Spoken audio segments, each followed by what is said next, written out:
آج کی یہ رات اور اسی رات سے دعاؤں کا سلسلہ، اس لیے کہ جو آج کی رات پروردگار سے بھیک مانگ لے ممکن ہی نہیں ہے کہ اللہ اسے رد کر سکے، اس لیے کہ مشکل کشا کی ولادت ہے۔ اور اس کے بعد وہ دعا ہے داؤد والی، اس کے بارے میں ہے کہ کائنات کی کوئی بھی پرابلم ہو، کوئی بھی مصیبت ہو، کوئی بھی پریشانی ہو، اللہ اس پریشانی کو ضرور حل کرتا ہے اس عمل کے صدقے میں، اس کے لیے کہ یہ ان دنوں میں عمل ہو رہا ہے کہ جس میں مشکل کشا کعبے میں ہے۔ بسم اللہ الرحمن الرحیم۔ بہت بڑی رات ہے، بہت عظیم رات ہے، بہت عظیم شب ہے۔ ایک سجدہ تو آج اور زیادہ سجدہ شکر اس لیے بھی بنتا ہے کہ اللہ نے ہمیں پھر وہ موقع عنایت فرمایا کہ ہم جشن حیدر کرار میں آ سکے، اس لیے کہ یہ زندگی اس کی امانت ہے اور جشن میں آنا امانت کو پورا کرنے کی دلیل ہے، اس لیے کہ یہ اللہ کا ولی ہے، یہ ولیوں کا ولی ہے، یہ نبیوں کا ولی ہے، یہ رسولوں کا ولی ہے، یہ چاند ستاروں کا ولی ہے، یہ کہکشاں کا ولی ہے، یہ سورج اور چاند کا ولی ہے، یہ مولائے کائنات ہے، مولود کعبہ ہے، امیر المؤمنین ہے، یعصوب الدین ہے، میزان الاعمال ہے، صراط مستقیم ہے، جس کی محبت کا معیار حلالی ہونا ہے۔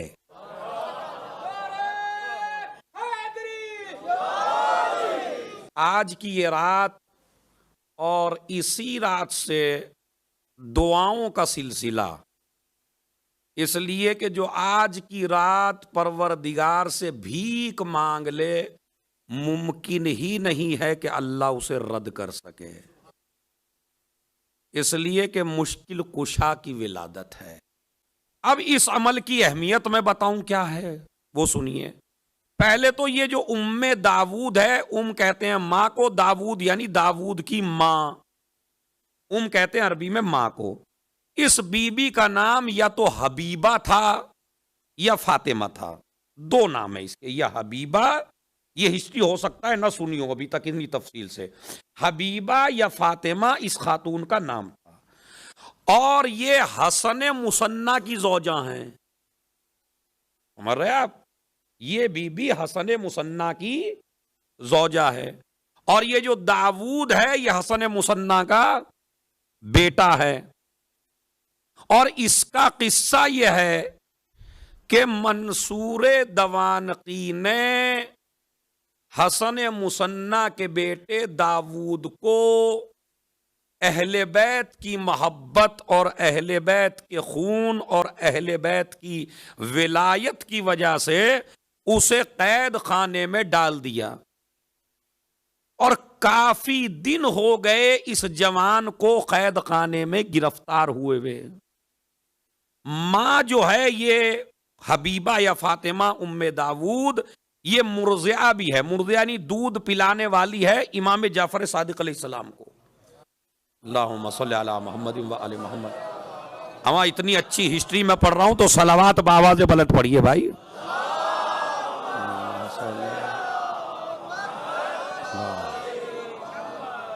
مرضعہ یعنی دودھ پلانے والی، تو جس نے امام کو دودھ پلایا ہو وہ بتائیے کتنی عظیم خاتون ہے یہ، حسن مثنی کی بیوی ہے، داؤد کی ماں ہے، بڑی عظیم عورت ہے یہ۔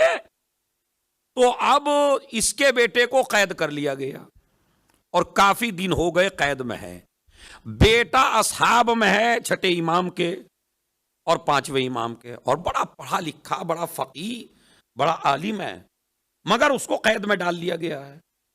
ماں سے جب برداشت نہ ہوا تو ماں صادق آل محمد امام جعفر صادق علیہ السلام کے پاس آئی.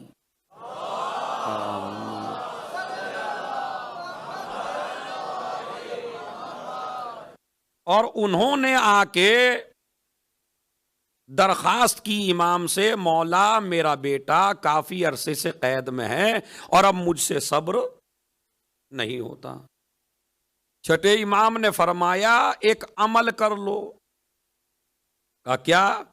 کہا عمل یہ ہے کہ 13 رجب کو روزہ رکھو، 14 رجب کو روزہ رکھو، 15 رجب کو روزہ رکھو، اور 15 رجب کے بعد غسل کرو، یعنی زوال کے وقت، پھر زور اثر کی نماز اچھے انداز میں پڑھو، اور اس کے بعد سورہ حمد 100 مرتبہ، اور پھر وہ سورہ بتائے امام نے، اور پھر وہ دعا بتائی.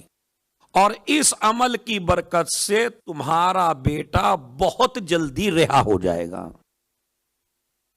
اب جو دعا تعلیم فرمائی امام نے وہ دعائے سحر جیسی ہے، اسی طرح کے الفاظ ہیں جیسے دعائے سحر کے، لیکن آج اسے چھٹے امام کی دعا نہیں کہتے، آج اسے کہتے ہیں دعائے ام داود.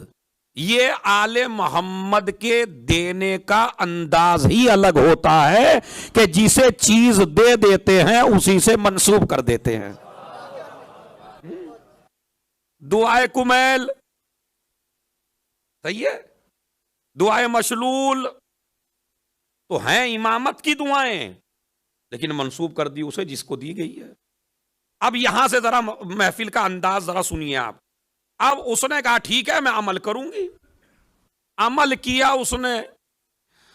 عمل کرنے کے بعد اب اس نے خواب دیکھا 15 رجب کو، اور خواب دیکھتی ہے کہ جیسا میرا بیٹا رہا ہو کے آ رہا ہے. ابھی خواب سے بیدار ہوئی تھی کہ کچھ ہی دقائق میں بیٹا گھوڑے پہ بیٹھ کے اور آ گیا. اب ماں نے بیٹے سے پوچھا بیٹا یہ تو بتاؤ کہ وہ ظالم جو کافی عرصے سے تمہیں نہیں چھوڑ رہا تھا اس نے تم کو چھوڑا کیسے؟ کہا بس اماں مجھے تو یہ معلوم نہیں کیسے چھوڑا، لیکن ہاں میں نے تو یہ دیکھا کہ ادھر آپ مصلی پہ عبادت کر رہی تھیں، اور میں نے بھی اسی دن خواب میں دیکھا کہ جیسے آپ عبادت میں مصروف ہیں اور دعائیں کر رہی ہیں، اور اسی دعا کے بعد تمہاری دعائیں سن کے تم کو مصلی پہ دیکھ کے میں نے بھی یہ خواب دیکھا کہ رسول آئے اور آ کے کہا تجھے بشارت ہو تجھے اللہ نے رہا کرا دیا. بات سمجھ رہا ہے؟ تجھے بشارت ہو اللہ نے تجھے رہا کرا دیا. اور مجھے تو منصور دوانقی نے ایک گھوڑا بھیجا، آدمی بھیجا، اور 10,000 روپے بھی دیے. 10,000 دینار، درہم نہیں، 10,000 درہم کہہ لیجیے چلیے اپنی زبان میں، 10,000 درہم دیے اور میں یہاں لے کے آ گیا.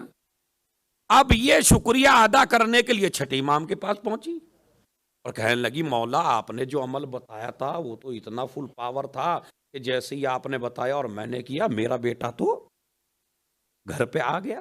مولا آیا کیسے؟ بس یہ 13 رجب کی رات اور تم کو تحفہ. میں نے بھی ممبر سے پہلی دفعہ پڑھ رہا ہوں، یہ جملے نہیں پڑھے تھے، اتنی ہسٹری پڑھی تھی کتابوں میں. آج جو میں 3 کتابوں میں دیکھ کے آیا ہوں کہ چھٹے امام کے پاس آئی اور آ کے کہا کہ میرا بیٹا رہا ہو گیا. مولا یہ ہوا کیسے؟ تو کہا ام داود بتاؤں کیسے ہوا. ادھر تو عمل سے فارغ ہوئی، ادھر منصور دوانقی نے مولا علی کو خواب میں دیکھا کہ مولا علی تلوار لیے ہوئے ہیں اور کہہ رہے ہیں اگر تم نے ہمارے بیٹے داود کو نہ چھوڑا تو تجھے ابھی جہنم میں ڈال دوں گا.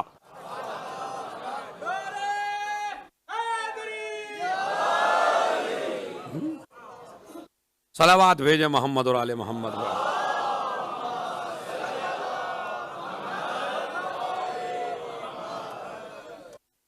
اور کہتے ہیں اس نے جہنم کو، آگ کو اپنے قدموں کے نیچے دیکھا بھی کہ اگر میں نے اس کو رہا نہ کیا تو علی مجھے سیدھا ڈال دیں گے. یہ سبب بنا اس عمل کا جسے عمل داود کہتے ہیں. تو یہ اس کی ہسٹری ہے. باقی اعمال آپ اس میں کتابوں میں دیکھ سکتے ہیں. جو کرنا چاہے وہ کل سے اس کی اسٹارٹنگ کر سکتا ہے. صلوات پڑھیں محمد اور آل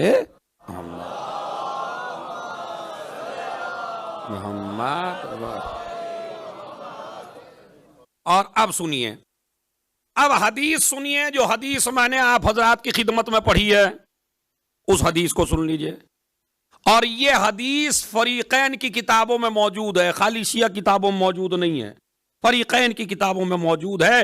اس میں حدیث ایسی ہے کہ اگر میں پوری تقریر بھی نہ کروں اور مولا علی کے فضائل اپنے الفاظ میں بھی نہ پڑھوں تو ایک حدیث ایسی ہے, یہ خدا کی قسم, کہ جس میں آج کی محفل کا حق ادا ہو جائے اور پورا مجمع 7ویں آسمان پہ جا کے جشن ولادت امیر المومنین کرے. حدیث کا ترجمہ سن لیجئے بس. رسول نے فرمایا, تمام علماء اہل سنت, تمام علماء اہل تشیع, فریقین کی کتابوں میں یہ حدیث موجود ہے کہ نبی نے فرمایا, حق علی علی المسلمین کا حق الوالد علی الولد. علی کا حق تمام مسلمانوں کی گردن پر ایسے ہی ہے جیسے باپ کا حق اپنے بیٹے کی گردن پر.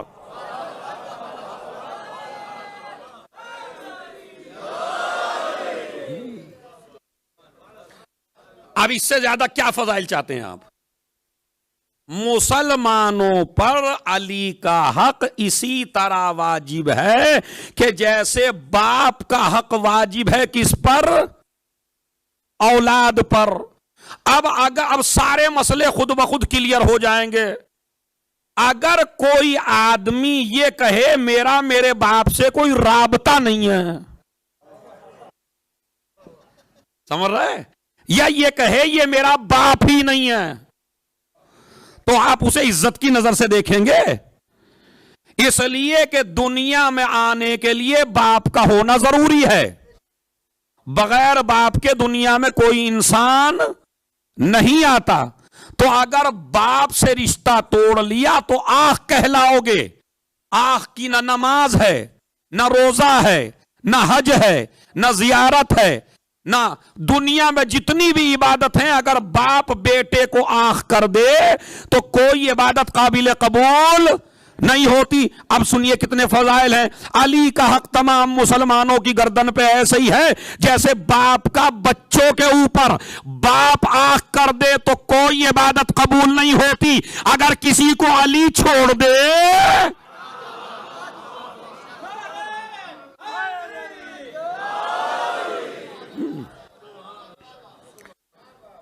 تو بتائیے پھر اس کی کوئی عبادت قبول ہے؟ سب سے پہلے یہ اعمال کی رات ہے, بڑی عظیم رات ہے. اور کل سے ایک عمل شروع ہونے والا ہے کہ جس کا نام ہے عمل داود. کیا عمل ہے؟ عمل داود. سب سے پہلے تو میں اس خاتون کے بارے میں بتاؤں کہ یہ آخر ہے کون اور یہ عمل کیا ہے. اس کی عمل کی اسٹارٹنگ ہوتی ہے کل سے. یعنی آپ ایک روزہ 13 رجب کو رکھیں, ایک روزہ 14 رجب کو رکھیں اور ایک روزہ 15 رجب کو رکھیں. تو پہلا روزہ 13 رجب, دوسرا 14, تیسرا 15. 15 کو غسل کرنا ہے زوال کے وقت اور پھر ظہر عصر کی نماز پڑھنا ہے. اور ظہر عصر کی نماز کے بعد پھر وہ آپ کچھ سورے ہیں قرآن مجید کے وہ آپ کو پڑھنے ہیں, اور سورہ الحمد ہے اور سورہ آیت الکرسی ہے, تو وہ آپ کو کتابوں میں مل جائے گا. اور اس کے بعد وہ دعا ہے داود والی.